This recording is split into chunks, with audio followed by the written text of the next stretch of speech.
నమస్తే, welcome to NCN news. నేను కళ్యాణి. బులెటిన్లో ముందుగా హెడ్లైన్స్ చూద్దాం.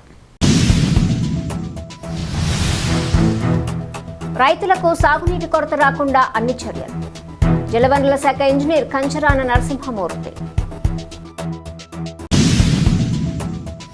రాష్ట్రంలో తక్కువ వర్షపాతం, గోదావరి నదిలో గణనీయంగా తగ్గిన ప్రవాహాల నేపథ్యంలో తాగునీటి అవసరాలకు తొలి ప్రాధాన్యత ఇస్తూనే రైతులకు సాగునీటి కొరత రాకుండా ప్రభుత్వం అన్ని ప్రత్యామ్నాయ చర్యలు చేపడుతోందని జలవనరుల శాఖ engineer in chief K Narasimhamurthy తెలిపారు. ధవళేశ్వరం ఇరిగేషన్ కార్యాలయంలో గోదావరి నది ప్రవాహ పరిస్థితులు, సాగునీటి సరఫరా, తాగునీటి లభ్యతపై పాత్రికేయుల సమావేశం నిర్వహించారు. ఈ సందర్భంగా నరసింహమూర్తి మాట్లాడుతూ ఈ ఏడాది దేశవ్యాప్తంగా వర్షపాతం సాధారణం కంటే తక్కువగా నమోదైందన్నారు. ముఖ్యంగా ఆంధ్రప్రదేశ్, కర్ణాటక, మహారాష్ట్ర రాష్ట్రాల్లో పరిస్థితి మరింత ప్రతికూలంగా ఉందన్నారు. మహారాష్ట్రలోని జైక్వాడ్, తెలంగాణలోని శ్రీరామ్ సాగర్, ఎల్లంపల్లి రిజర్వాయర్లలో కలిపి సుమారు 120 టీఎంసీల డెడ్ స్టోరేజ్ ఉందని, అలాగే బలిమెల, జలాపూర్ జలాశయాల్లో మరో 103 టీఎంసీల డెడ్ స్టోరేజ్ ఉండటంతో గోదావరిలో దిగువకు ప్రవాహం గణనీయంగా తగ్గిందని వివరించారు. ప్రస్తుతం గోదావరి డెల్టాకు రోజుకు 14,700 క్యూసెక్కుల నీటిని విడుదల చేస్తున్నట్లు తెలిపారు.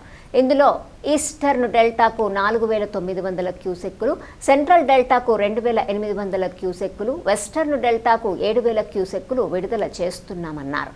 డెల్టాలోని మెరక ప్రాంతాల రైతులు వరి పంటకు బదులుగా ఆరుతడి పంటలను సాగు చేయాలని సూచించారు.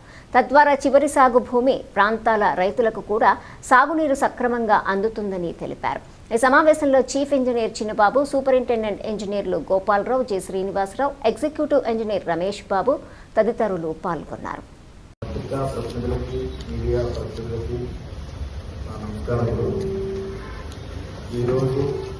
గోదావరి నది ప్రవాహము ఎలాగ నీటి సరఫరా ఎలా ఉంది, వాటి అవైలబిలిటీ, అలాగే గోదావరి డెల్టా ప్రాంతాలకి తాగునీరు, అలాగే ఉత్తర ఏరియాలో వ్యవస్థకి తాగునీరు విషయాలపై మీతో పాల్పంచుకోవాలని రోజు సమాచారం నిర్వహించారు. మీ అందరికీ తెలిసినట్టుగా ఈ సంవత్సరం సుప్రయోజనంగా పేర్కొనబడింది.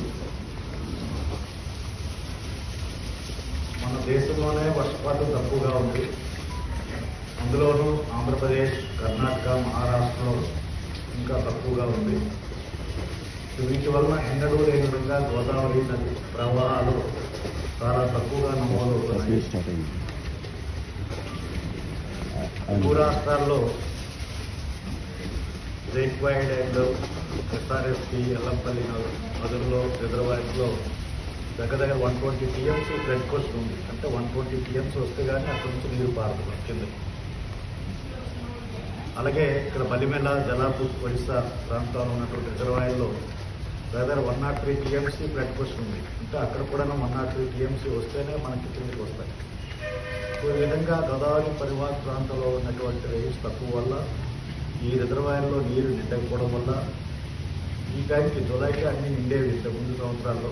బట్ ఇప్పటి వరకు నిండకపోవడం వల్ల చాలా తక్కువ లభ్యత ఉంది. అది కూడా తక్కువ కాలం లభ్యత ఉంది. అంతకుముందు మనకి 120 డేస్ వరకు వాటర్ ఉండేది. ఇప్పుడు 70 డేస్ తగ్గుతుంది.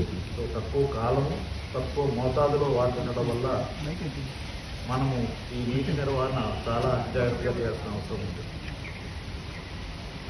అయినా సరే మన గోదావరి డెల్టాకి మాత్రం సాగునీరు ఇవ్వడానికి ప్రభుత్వము సంకల్పం తీసుకుంది.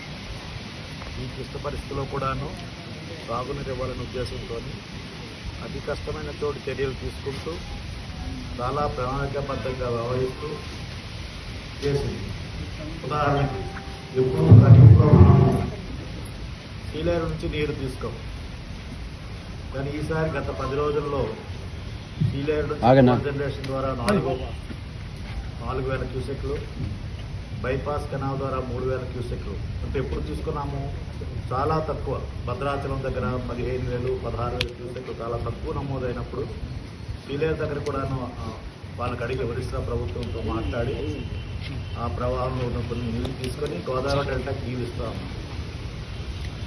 అలాగే పోలవరం రిజర్వాయర్లో కొన్నటువంటి కొంత రిజర్వాయర్ స్టోరేజ్ నుంచి కూడాను కొంత మనం ఎప్పుడైతే షార్ట్ ఫాల్ అవుతుందో అక్కడ నుంచి కొంత నీరు తీసుకొని ఈ విధంగా తక్కువ వచ్చిన ప్రవాహం తక్కువ ప్రవాహం ఉన్నప్పుడు కూడా మనం దాన్ని సప్లిమెంట్ చేసుకోవడానికి సీలేరుని తీసుకోవడము జరిగింది. సో ఈ విధంగా ప్రణాళికాబద్ధంగా గోదావరికి సాగునీరు ఇవ్వాలనే ఉద్దేశము సంకల్పించాం.